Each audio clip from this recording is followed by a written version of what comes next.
هو أول حب يسكن قلبها الوافي الأصيل، كان كتير جدا يخونها وقلبه كان دايما بخيل.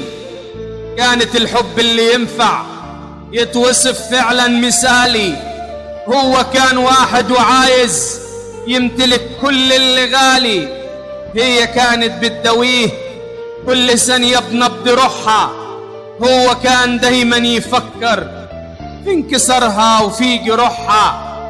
قبل منه كانت الوردة اللي ممكن عطرها يسحر ألوف، كانت النظرة اللي فيها نن عين دافي وعطوف.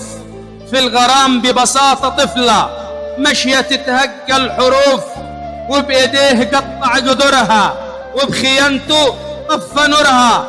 والسنين كان ليها دورها، بعد عمر طويل في ظلمة فرقته بدأت تشوف.